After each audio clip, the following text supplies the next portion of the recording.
freedom is never more than one generation away from extinction. We didn't pass it on to our children in the bloodstream. The only way they can inherit the freedom we have known is if we fight for it, protect it, defend it, and then hand it to them with the well-taught lessons of how they in their lifetime must do the same. And if you and I don't do this, then you and I may well spend our sunset years telling our children and our children's children what it once was like in America when men were free.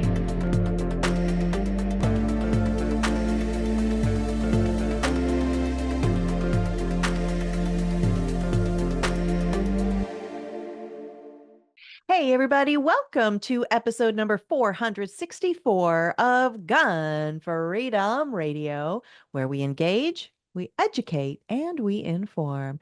We are brought to you by azfirearmsauctions.com, where you set the price on guns, ammo, and accessories. I am one of your hosts. And I'm Cheryl the other Todd. guy. Oh, that's right. I get to say my name, Cheryl Todd. I know who you are.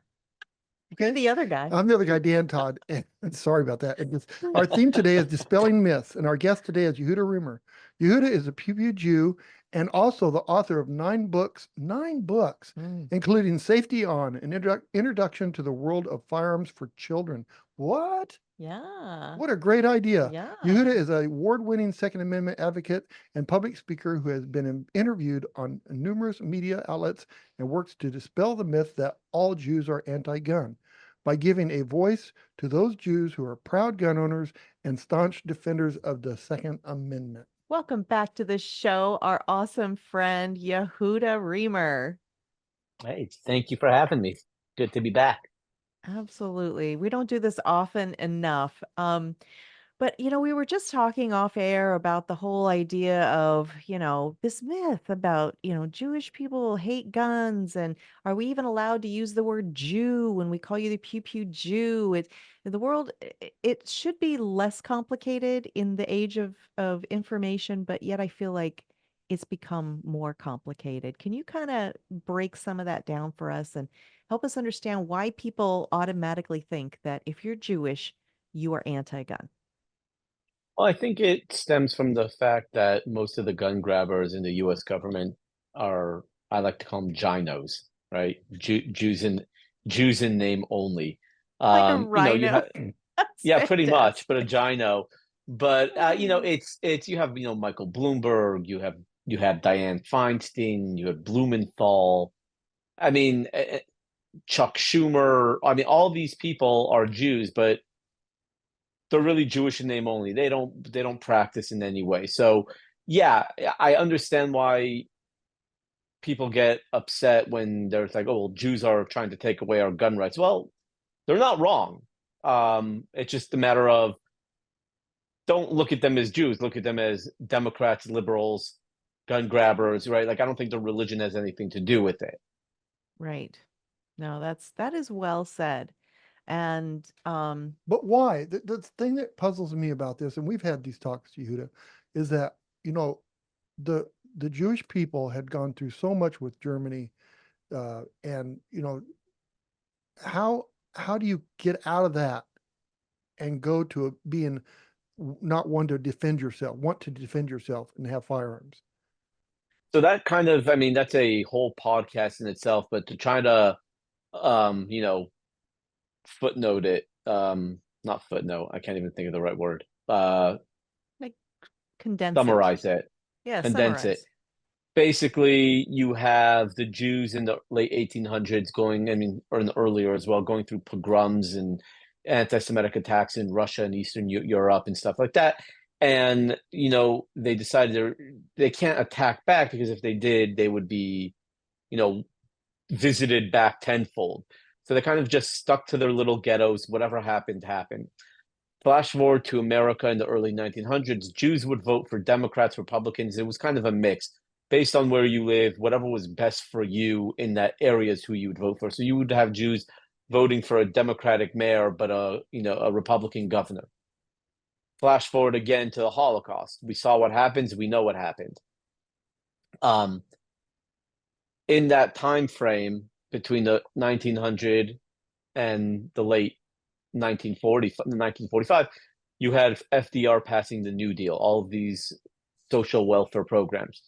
The Holocaust finishes, hundreds of thousands, if not millions, of refugees are coming from Eastern Europe to America, where they have nothing but the clothes on their back. But they get here and they have all of these social welfare programs, which were brought on by Democrats. So they become loyal to the Democratic Party for helping them when they first arrive, but B, after witnessing what you just witnessed, people look at it as like, well, wouldn't Jews want to be pro-gun? Or you have to look at it the other way.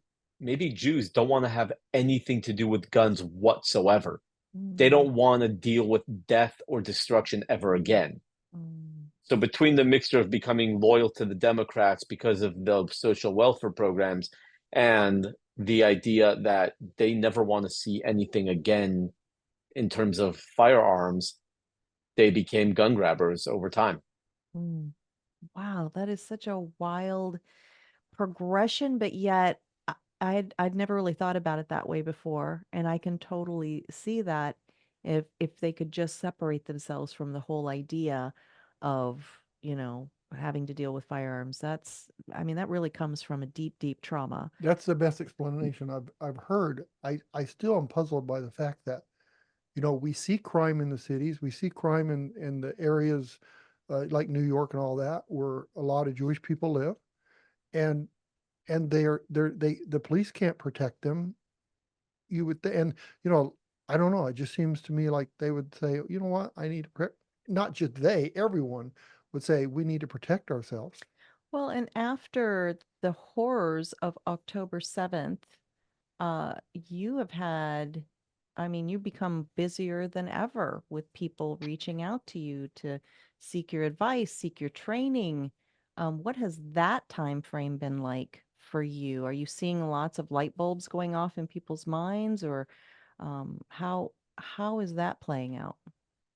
So right when October 7th happened, I would say from October to about February, March, I mean, I was at the range at least 4 times a week giving classes, intro to handguns, getting people familiar with firearms, getting them comfortable with firearms. Since February, March, things have slowed down significantly. It's one of those things that out of sight, out of mind, if you will. It's not just Jews. We see that with everyone.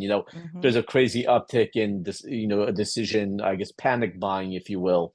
But then as time goes on, time heals all wounds. People are like, oh, well, maybe do we not really need it? And so it's frustrating, but I'm not gonna go and chase people. If they want to come to me, I'm happy to train them, happy to get them. A lot of people actually I didn't even go to the range. They just wanted to know about firearms. So, I went to their house, brought a few guns, put them in their hands, showed them that guns are just tools, that they're not dangerous unless you treat them poorly. So that's been another big thing. But I have seen, and this is still happening, a lot of light bulbs are going off. It's just a matter of getting them to the range. A lot of people are like, okay, no, people who have never thought or who have been anti-gun, have said to me, we're really thinking now about maybe getting a gun. October 7th opened our eyes. So you definitely have a lot of light bulbs still going off. They just need to translate that to actually getting to a range.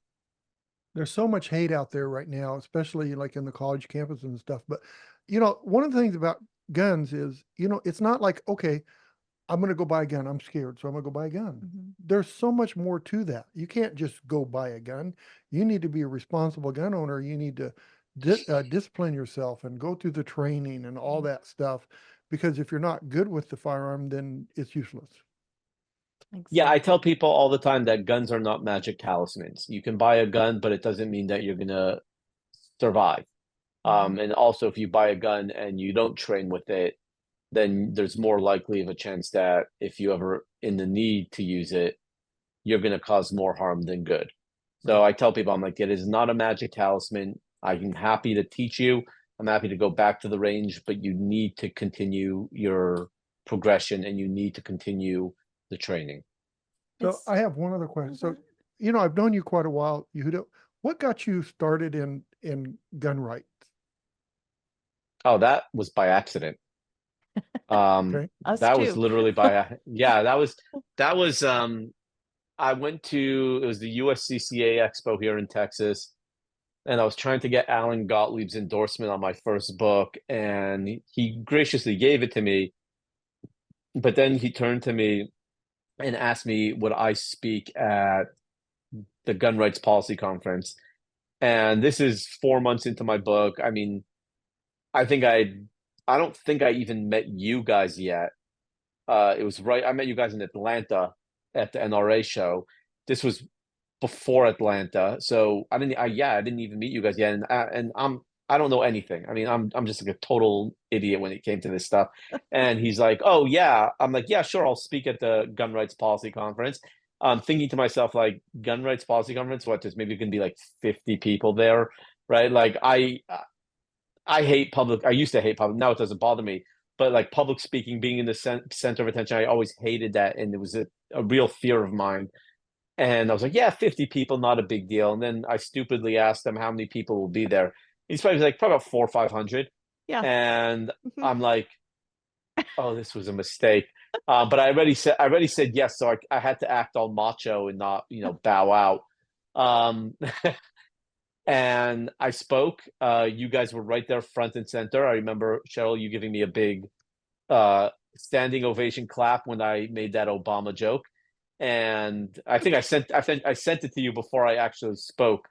So good. And then from there, I guess I was a bit bigger hit than I thought, and people were, "Hey, do you want to come on our show? You're, oh, gun safety. You're an expert." I'm like, I'm really not an expert. I wrote one little book, not an expert. But then, little by little, just the advocacy side just happened through being on podcasts and getting my books out there, and people seeing, oh wow, not all Jews are anti-gun. Yeah. As I walked around as an Orthodox Jew with my yarmulke and stuff like that. So wow. So you've written so many books. What was can you remember your first one? Of course. Safety On. Safety On. Safety On. The one for kids. Yeah. And you also wrote one that we made a little video of when our granddaughter Raylan was younger.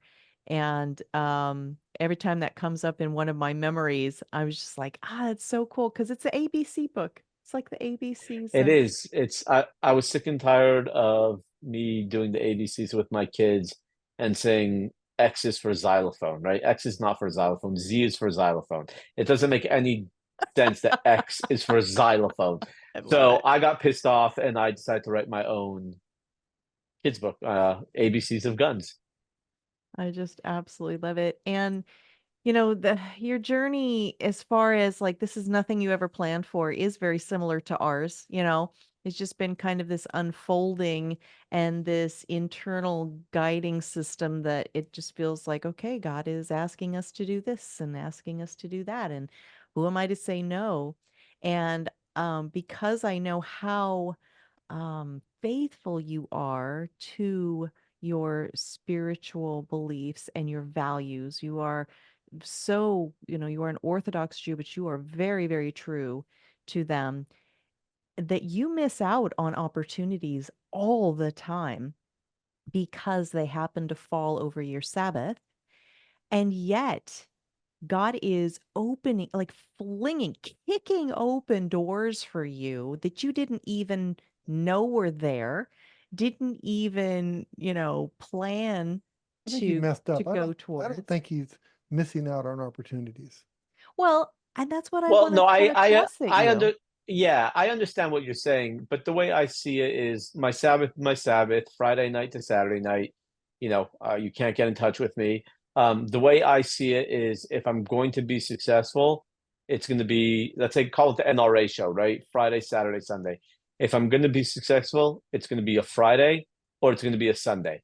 Yeah. I truly believe that I'm not, maybe I'm missing out on some good times, but in terms of whether I will be successful or not, nothing will happen on a Saturday. Yeah. And there's Nothing will happen. a lot of people, and I do appreciate Yeah, where because you he's were not going missing with out. that. The Saturday thing is, Yeah. Where you were going with that, Dan, because like every year here in Arizona, we have the Arizona Second Amendment rally, and I've been in charge of, organizing the speakers every year. And every year you're at the top of my list, top of my mind. And then I'm like, oh shoot, no, that's a Saturday event. I can't ask Yehuda. But the fact that so much does happen on Saturdays, I think that people of lesser character, right, or not so tied to their values as you are, which is to your credit, would probably have thought, well, God wouldn't have given me this work that happens on Saturdays if I'm not supposed to, you know, And sometimes the give up the Sabbath. and the way I see it is that if I was to speak on the Saturday, I would maybe reach a certain amount of people, but by giving up the chance to speak on a Saturday, um, somehow, somewhere down the line, all those people that didn't get to hear me speak, they will eventually hear me somehow. Don't know how, that's God's plan, but I honestly believe that. So for me, it's an easy decision. The hardest decisions are going to dinner with friends and them getting like bacon cheeseburgers and all the smoked food. Like that smells so freaking good. Like that, and like me not trying that food is probably a much harder ask than not speaking at a rally. Um, That's fantastic. but Well, yeah, and truly God is blessing your efforts. I mean, you've been on Fox News, you've been on like everything and made such a huge impact. So, congratulations to you. And thank you. speaking of that, what has been your proudest accomplishment to date?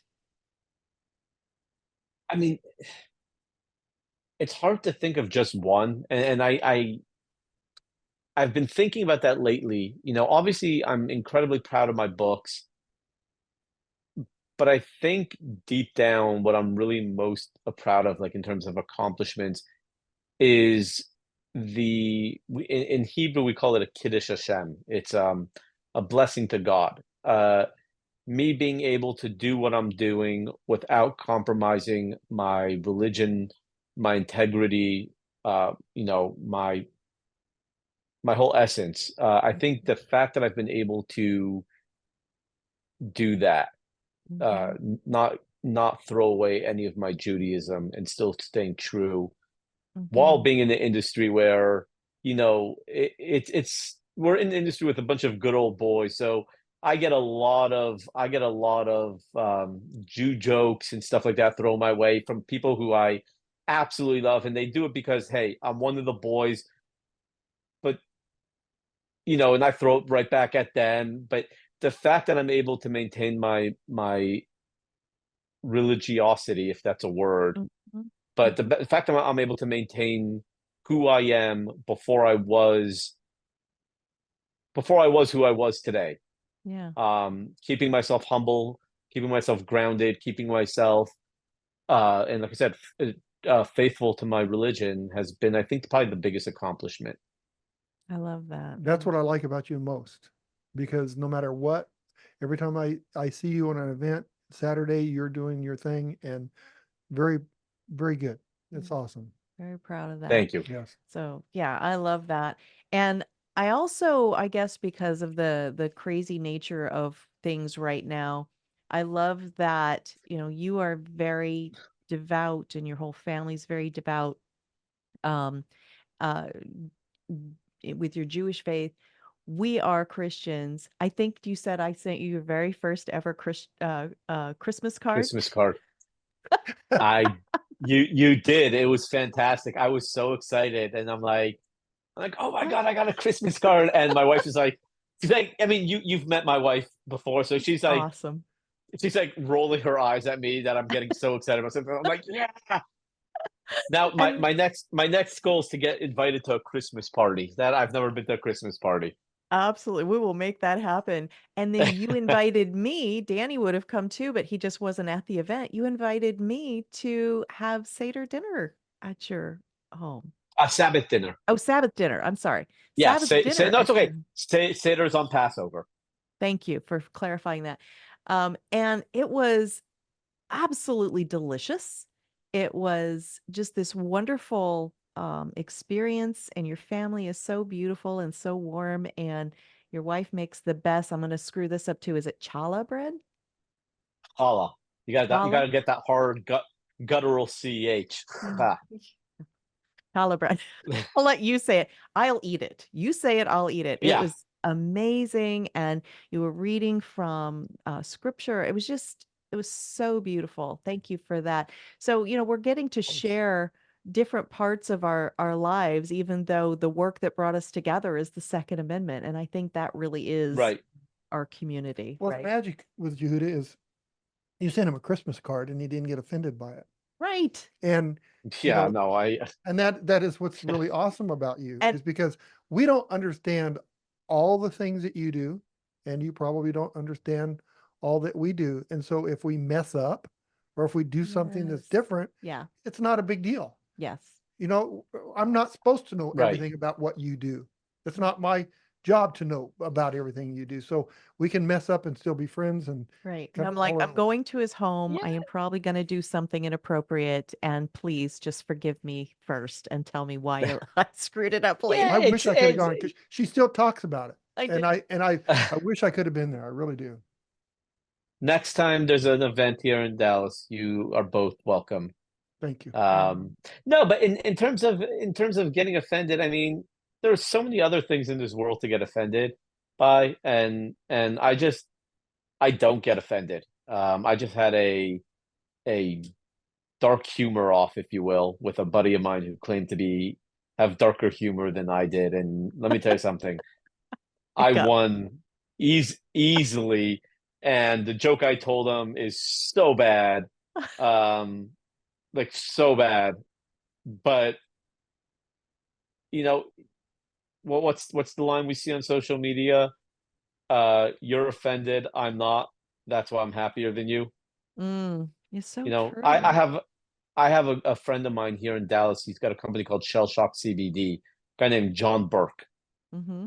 and one of my favorite podcasts. I've been on it numerous times. It's literally one of my favorite podcasts to go on. Mm-hmm. And every time I go on the show, he always introduces me in two ways. First, he plays "If I Were a Rich Man" from Fiddler on the Roof. Like that's my Yes. intro music. I love it. And then he always introduces me as his favorite Christ killer. Oh, Now, Whoa. what you have to understand is like he's one of those people that you can try to offend him in any way. He's like, I'm gonna laugh at it, right? So mhm. if you can't stay on par with him, Yeah. like you're not gonna like you'll get very offended by him. But I happen to love this guy. He has helped me so much in my journey. Yes. So it's just like and I always say, well, you're welcome for giving you a God, right? Like that's my normal response to him. That's awesome. And it's just like one of those things, like I don't get offended. There's very few things that you can say that will truly, I mean, I don't think there's anything that someone could say to me that'll offend me. And you could try. I just Yeah. either laugh it off or I ignore it. Right. Well, wait, before we go any further, we have, him planned for later down the road to be on our, like, he said that was his favorite podcast. Oh, I We did gotta hear him cross say that. that. One of my favorite podcasts. We're You offended got to get now, better right? headphones, Danny. You got to get better headphones. Yeah. So, kind of on that whole track of, how we have to be so PC and, we're so afraid of cancel culture and that sort of thing. Because of a t-shirt slogan that you made, I was going to name your show, this episode, something different than I did. I went with Dispelling Myths. That's the one. People with ARs don't get in cattle cars. And I was going to go with ARs and cattle cars. And it just felt like, oh my gosh, if people don't understand the context, it's going to just come off so wrong. But I was going to do it as, an honor to what I think is a brilliant set of words that you've put together to paint a picture for people. Um, but talk to us about that. That has really gotten traction, I think, for you. That is one of my bestseller. Well, one of my so full disclosure, and I wish I remember who said it. Someone posted that on a comment of one of my posts on Instagram. A little different, but I asked them. I said, "Hey man, can I take that? Can I use that?" I asked permission. I mean, because that's freaking brilliant. And I made it rhyme a little better, and it's a very hard-hitting phrase that has offended a lot of Jews, Mm, which I'm okay with. And then it's a hard-hitting phrase, right? Like now I get people are like, oh, it's a Holocaust reference. Well, it is a Holocaust reference, but it's also a reference to the fact that ARs are what separate us from tyranny. That mhm, is our tool, right? Which led me to this one, which is, AR macht frei, right? ARs will set you free, mm, right? wow. Right. So that was like on the entrance to Auschwitz and other camps, said Arbeit macht frei, which means work will set you free. But I took that to AR macht frei. So yeah, Oh, I am one of these people. goosebumps. Yeah, because it's true. We talk about the AR being the tool that separates us from tyranny, right? It's our tool of freedom that keeps us free people. Well, yeah. So the people with ARs don't get in cattle cars is not just a Holocaust reference, but it's more along the lines of freedom against tyranny. Absolutely. So AR-15s with 30-round magazines don't get in cattle cars. Right, pretty much. Yeah. Standard 100, capacity 30 100 round. round drums. Yes, 100 round drums. That's what I standard 100 round drums.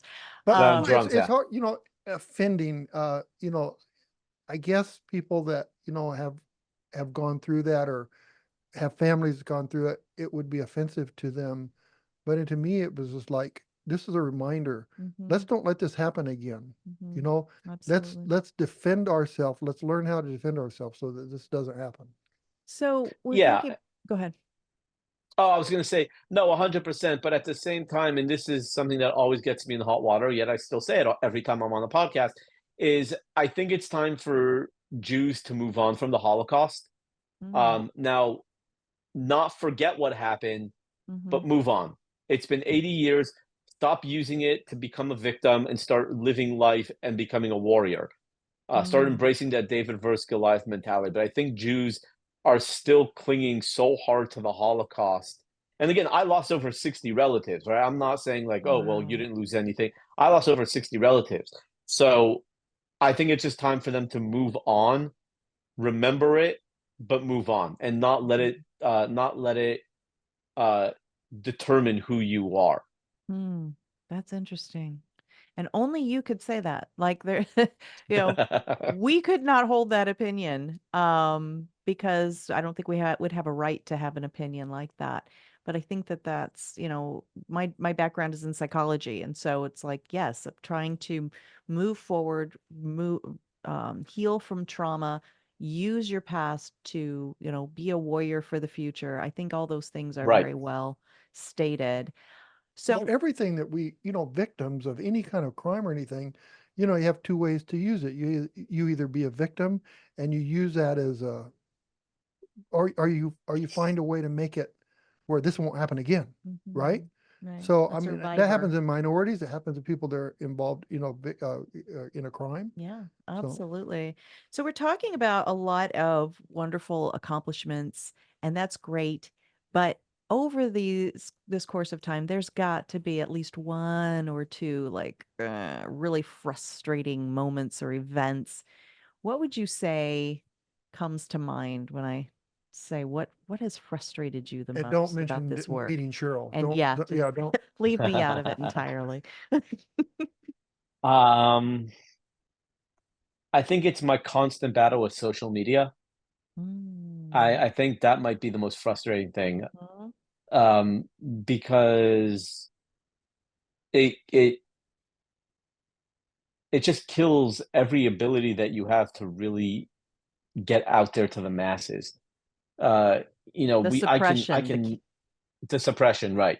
I can easily wheel and deal and make business deals and talk to companies and, hey, let's make this rifle and let's do this together.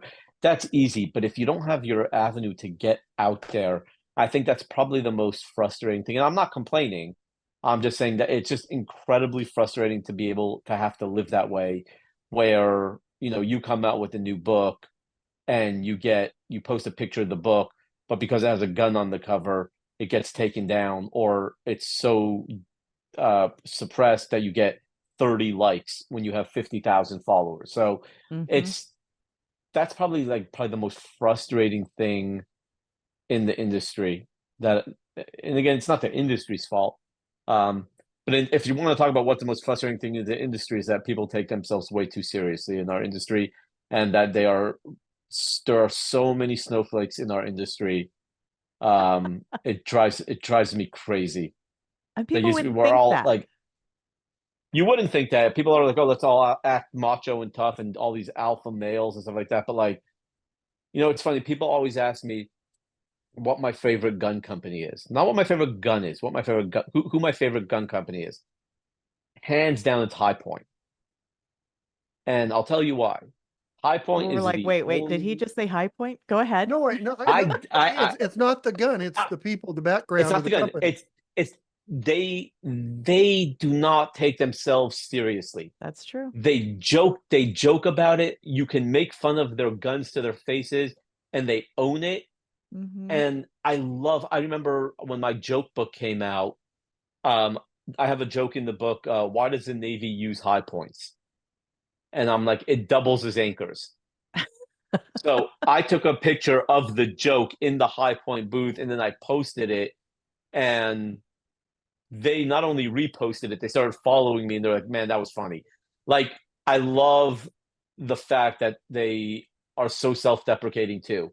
I love it. So yes, High Point is hands down my favorite gun company. You know what? So I had my gun shop almost 20 years, and I did repairs. We did full repairs, and I think I could count on one hand how many High Points came in, and the problems with those for repairs were because of the user, not because of the gun. So it's so you want to make a gun that is reliable and inexpensive. What are your options? So I don't really like their guns, but if you need a defense gun and you don't have a lot of money and you want something that's reliable, that's the way to go. And I appreciate the fact. Go ahead. Yeah, I was saying, if you need a gun to give to the ATF when they come knocking on your door, it's the perfect one. Right. But he's got jokes, folks. But I also see that they donate guns a lot to charities and things like that. They're a very giving company. Absolutely. So good for you. Yeah. So you and I were recently in Tennessee. It's always great to get to connect in person at the Gun Owners of America Goals event. So that's their advocacy and leadership event. And I love that you were invited to that. I love that you were on one of their panels. I think that you are such an impactful voice out there. And again, of course, it fell over all day Saturday and then all day Sunday. And so again, you had to get there in time to get into your hotel room so that you were, practicing your Sabbath and then, still were able to participate. So I think that's phenomenal. But what was your experience there? I thought it was an amazing event. I really enjoyed it. I understand it was year one for them, so it was really small. I mean, we're talking about tiny. I loved that on Friday they opened up to Media Day so that, we could go and talk to vendors easily, have full access, because there was not a lot of people there. And this is going to come out horrible, and then I don't mean it to, but I mean, we've all been at a booth waiting to talk to the vendor, and you have this, 75-year-old guy who's talking about how his dad was in World War II and he was in Vietnam, and he ends up taking 45 minutes. And again, I'm not, it's important to hear these stories and stuff like that, but when you are trying to actually do business, not just look, it's kind of hard. I've walked away from a lot of booths because I'm like, I can't compete with a guy who's going to speak for 40 minutes. So I definitely enjoyed media day. Saturday I wasn't there, but I really enjoyed it. I mean, between you and me, I think in 5 years from now, Yep. if they keep on listening to what people had to say, which I have a feeling they will. hmm I think in 5 years from now, Goals is going to be bigger than NRA. And I love that, the purpose of each event is just different, right? So the NRA is more like come and sit at the feet of the masters.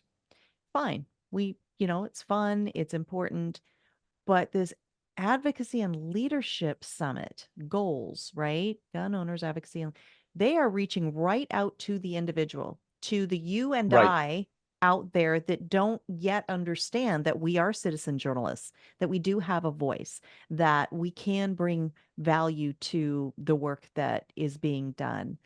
And I think that is so important. And one of the things I love so much about it.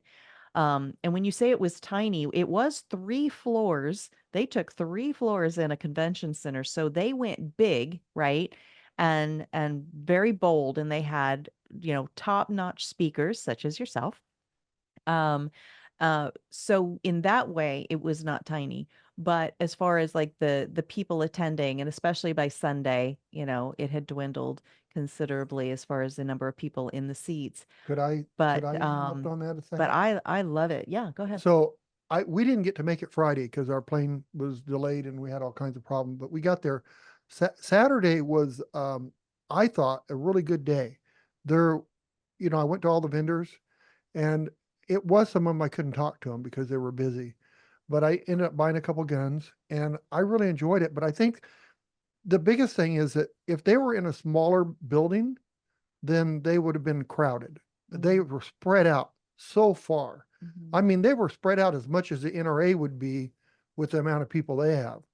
But I think for the first time, I really want to be at the next one. Me too. We are geared for it. But talk to us about your panel. What was your topic? So I was on the 2A for All panel, a bit of a diversity panel. It was me, Tony Simon, John Keyes, Antonia Okafor, Tracy Lee, and Diana Muller. And it was a great panel. I had some, critiques about it, but I think it needed to be run a little more efficiently rather than just asking questions and then letting anyone answer. It should have been like, here's the question, Tracy, what do you say on that? It should have been something more along those lines.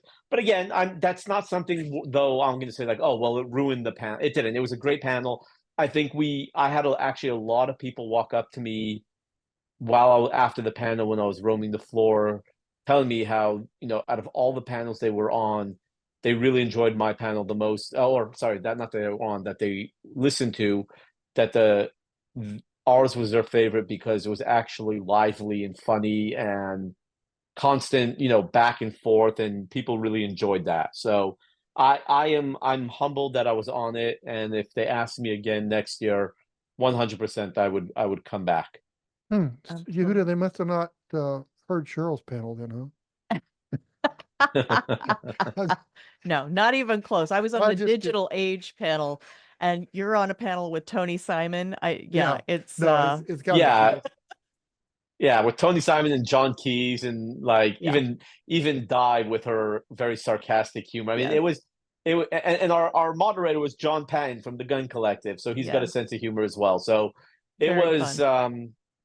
I was gonna make a joke there, and thank God I didn't, because there ended up being little kids in the audience. So it was one of those moments where God definitely had my back on that one.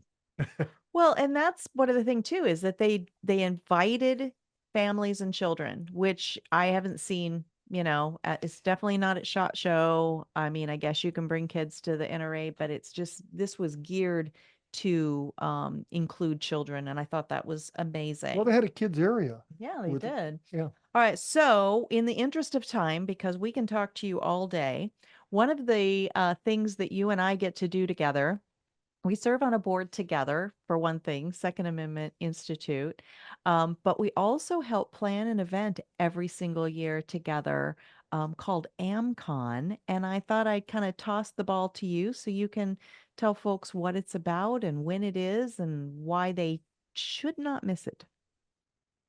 Yeah, so Amm-Con is the Alternative Mass Media Conference, and it's a really cool event. Now, in the past, it's mainly been for media personnel, but I know we've opened it up to kind of anyone in the recent past. And basically, what it is it's a workshop for people in the Second Amendment media world that allows them to learn from, I don't want to call masters, but people who have honed their skills with certain aspects of media, whether it's lighting when you're doing podcasting, whether it's using humor, in your persona to, I mean, I can't even remember everyone's because there's been so many. There's been how to interview people properly.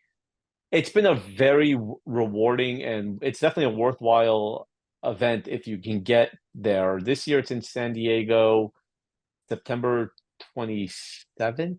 Mm-hmm. Am I right? Okay. Yep. I should know that considering I made the flyer. Yeah, but yeah, if you can get there to San Diego, I mean, it's going to be beautiful weather there. I can tell you that much. But it's also just going to be a really good event. Unfortunately, this year I can't make it, but which I'm kind of bummed out about. But at the end of the day, it's going to be a pretty solid event. So I definitely recommend if anyone could get out there, they should. Oh, I love it. It is very rewarding and it feels like it's different every year because we bring in different speakers. The topics have shifted and morphed over the years. Like last year we had a discussion on AI for the first time. And Jason Jameson, he's actually our son-in-law. He is coming back again because just in 12 months, AI has just grown leaps and Exploded. bounds. We have Lee Williams, who's an investigative journalist for Second Amendment Foundation. He's going to teach us how to interrogate people, to interview people. Always fun. Absolutely. Mark W. Smith of Four Boxes Diner is going to be there. Who am I missing? The big, yeah, Mark W. Smith. Big Boy Comics. Big Boy Comics. Now, this one I'm very excited about because, or Big Man Comics. So, Gabe El Taib, we've interviewed him recently on our show. He left the world of DC Comics because of their wokeness and he created his own brand. And he's going to talk to us about using storytelling, which is right in line with what you do, using storytelling to impact our culture because the other side's doing it constantly to help undermine our values. So, he's going to talk to us about the importance of that. And I mean, it's just going to be an awesome event. And I'm so sad that you aren't going to be there this year, but you always bring so much. I mean, I think was it last year that you read from your bullet points book that's on the wall behind you there? Yeah, that was a disaster. Oh, it was we didn't get, no one laughed, and it was actually funny because Charlie and I were talking about it, saying that Charlie Cook. if we were asked to come back and do another thing, I would have opened up with saying, if any of you remember me doing my silent reading of bullet points, that was an example of what not to do. Right? Not so kind of take a spin on it, how unsuccessful that was. The rest of our presentation was fantastic, but that one opening, man, that just fell hard, and that was embarrassing. But still fun, still enjoy it. I got a free pipe out of it, so I'm good. And an ascot. An ascot. No, I loved it. I really did. But I get your humor, and I knew what you were doing because your bullet points. You get the most hate, I think, on not Barnes and Noble, Amazon. Amazon. For your bullet points book. You want to tell people why real quickly before we have to wrap up? Yeah. So I have a book called Bullet Points: Reasons Why America Should Embrace Common Sense Gun Law. And it's 220 pages of blank pages. There are no reasons why there's no reasons why we should be embracing common sense gun law. And I wrote that book because I wanted to troll the gun industry, like I said earlier, who have no sense of humor. But at the same time, I wanted to troll the left and the gun grabbers out there. Here's a book about common sense gun law coming from a two-way insider. And I was a little more successful than I expected to be with the book. So definitely a fun time. It's a So you actually made a fantastic- book that has all blank blank pages. I pages? think I have it on the shelf behind me somewhere. There That- it is. There it is. Look. Here's You're the book, so- Danny. that is awesome. Oh, And- it's an easy read. And I'm proud that I Yeah. I wrote a Yes, review and- for it. yes, So- right there. You're the top review right there. First one. Carol wrote, until now, there has never been a book that has captured so profoundly how I, as a wife, a mom, and a grandma, think about common sense gun laws. Other than the Constitution of the United States, bullet points needs to be read by every single person running for or currently holding an elected office. That is awesome. Why didn't you tell me about that? I think you for sure have it behind you. It's for sure on the bookshelf, right? It is for sure. It That's is a for book I could sure. read. I know I have it. I think I have 2 or 3 copies, so I probably have some at home too. But it's brilliant. And yes, you were reading from it. That was the joke at Amm-Con. That So was a joke. I think just people didn't get the super dry sense of humor. I thought it was brilliant. Yeah. And so Amm-Con is ammcon.org, ammcon.org, and this is a free event, people. Come Yes. and watch things like Yehuda reading from his book that has blank pages. I Yehuda. mean, where are you going to get that kind of humor? Yehuda, they need to make a movie off that book. I'm coming out with a audio book first. That's fantastic. Mm. All right, we gotta move on. All right. That's good. Yehuda, thank you so much for this time, for all you do. Please tell folks how they can get your awesome books. Give those as great gifts to people who maybe don't quite think the way we do or do, and follow all the work you do. Yeah, absolutely. So you can get all signed books on my website at the Pew Pew Jew. At www.thepewpewjew.com. You can follow me across social media at the Pew Pew Jew, and feel free to reach out to me. I'm readily available, and I try to respond as quick as possible. So, yeah. That's fantastic. Thank you again so much for all that you do. And I'm sad we won't see each other in California in September, but we'll definitely run into each other again soon. Absolutely. Thank you for having me, Cheryl and Danny. Thank you, Yehuda. Thank you. Bye-bye. We'll see you. God bless. Bye-bye. All right. Bye. He's awesome. He's so fun. Yeah. I know you knew about that book, but you must have just forgotten. Well, that's a good thing about being old. I get to re-see things, okay? It's awesome. Like every day that I see you, it's like a new day. Yeah, there you I just go. met you. Yeah. It's like 51st dates, right? All right. We have got to really move along here. Thank you so much to Yehuda. Thank you to all of our amazing listeners and viewers. If you want to go back and watch this or any portion of our shows, you can find our videos on YouTube, Gunstreamer, and OpsLens, and talk about being suppressed, right? We are very suppressed on definitely on YouTube. So when you go there, please like it, share it, hit the subscribe button, hit the notification button, because that gives us a hedge against being canceled and suppressed, because it tells that platform that there are people who value this information. If you want to listen to the audio only version, go to our website, GunFreedomRadio.com, click the on demand tab, and Binge listen to Heart Connect. wow, that was quick. Well, And if you want to see photos and bios and links to all of our guests, including Yehuda Remer, go to the guest tab. It is a growing resource of subject matter experts. When you spend time there, we don't hate that. And where do I get a good steak at, Cheryl? well, speaking of which, we love Buying American. It supports American jobs on American soil, making an American-made products.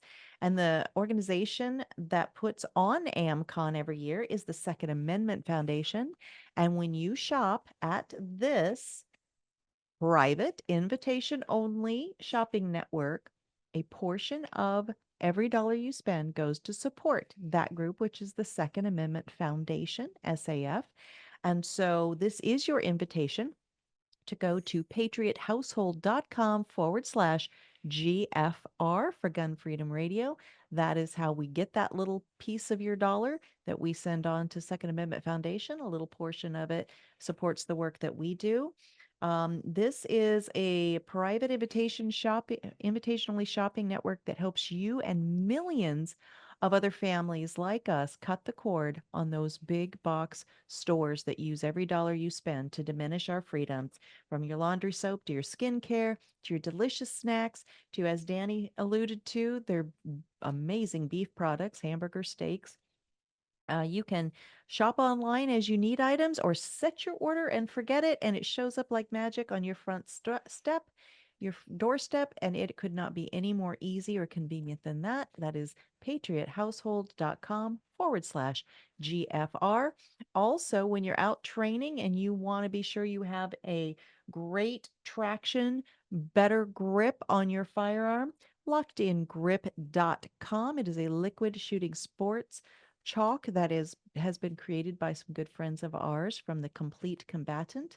And also, if tragically, you do have to use your firearm in a self-defense incident, you will need an attorney. So, attorneys on retainer, go to our website, gunfreedomradio.com. On the homepage, slide down, click attorneys on retainer, and check them out. That is such an important part of being a responsible citizen that we don't talk about often enough. All right, until next time, we are going to Pray for our country. Pray for our leaders.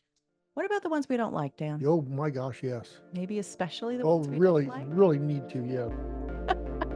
All right, until next time, be good to each other. Have a great week, and God bless. Bye-bye.